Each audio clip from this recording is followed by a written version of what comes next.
The recent Banting school stabbing shocked Malaysians. But psychologists say the focus on the suspect's reported autism diagnosis may have overshadowed more important questions, while reinforcing harmful stereotypes about the autistic community. And I think until there's been a proper investigation, we should not be putting any labels. My second concern is the minute you put a label of autism, it then immediately stops people from asking really pertinent, relevant questions as to why this happened in the first place. Because everybody assumes it's to do with autism. And the third thing is there is no research on the face of this earth from any reputable academic institutions and other research that says if there's a direct link between autism and violence of any kind.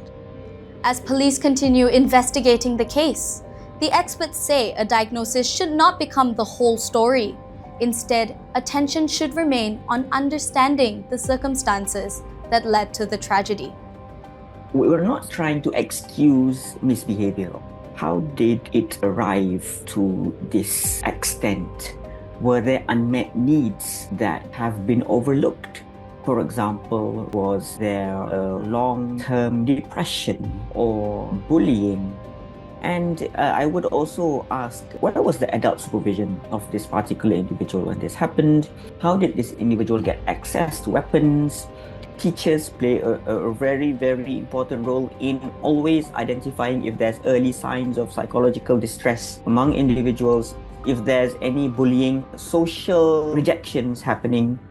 The experts also worry about the wider impact of such headlines. They say linking autism to violence without evidence risks reinforcing stereotypes and creating fear among families of neurodivergent children. Language matters in headlines. We need to be very careful not to generalize or associate aggression to all autistic individuals. When it comes out to the public, I think it's very simple that people will arrive to very simplistic conclusions, such as we should ban these people from coming to school. The children themselves are going to be open to more bullying and more lack of understanding from their own peer group as well. This is a stigma. This is like a badge. I don't want to see children bullied. I don't want to see families keep their children at home through fear, because that benefits nobody. Instead, they hope the conversation shifts from labels to support, from earlier intervention and teacher training to greater public understanding of autism. We need to understand autism from a neuro-affirming approach, which is to understand their needs, their psychological needs, their sensory needs, so that it does not come to the point that they are so overwhelmed that they hurt themselves, they hurt other people. There's so much more underneath that we need to understand. So an autistic child does not influence wholly by the fact that he or she has autism. It's how the family relates to that, how the wider society relates to that.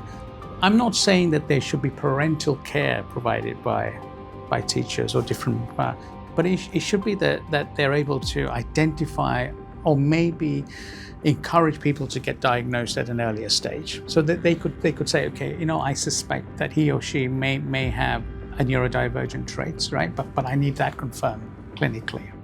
Adrianne Fernandez and Dinesh Kumar Maganathan, FMT.